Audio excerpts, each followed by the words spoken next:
Now, this became apparent last night around, I think it was 9:30 for me. I started seeing all this weird stuff on Patriots.win and other news sites that something was leaked from the Supreme Court, like a decision. And people lost their ever-loving shit. Look no further than Twitter. That's all you have to see.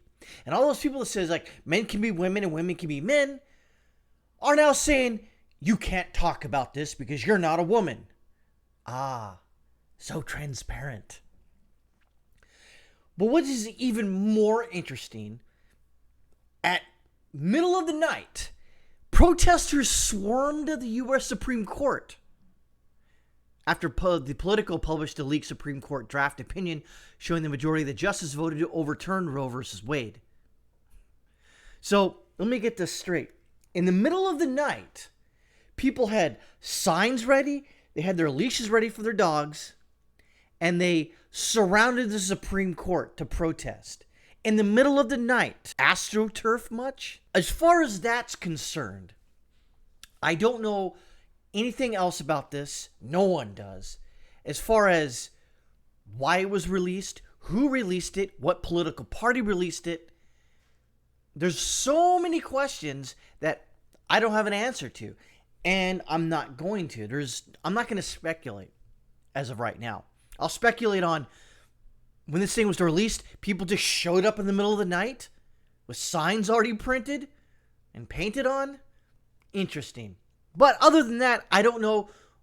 Other than what I just told you and what you know, that is what I know. I've been long against Roe versus Wade just because for the simple fact that a government sanctioning the killing of a life form, people get more upset when a puppy mill gets burned to the ground. But when you kill a human being inside the womb, it's like, whatever, it's cool. So I've always been against it. I even resigned myself. It's like, okay, just leave it to the states. And it looks like that's what's going to happen. But we don't know if this is true.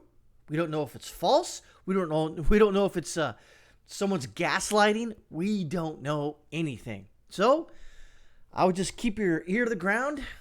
Keep your powder dry, and I suspect there's going to be some riots. It ain't going to be riots from the right side of the political spectrum. You guessed it. It's going to be riots from the left side, as per usual.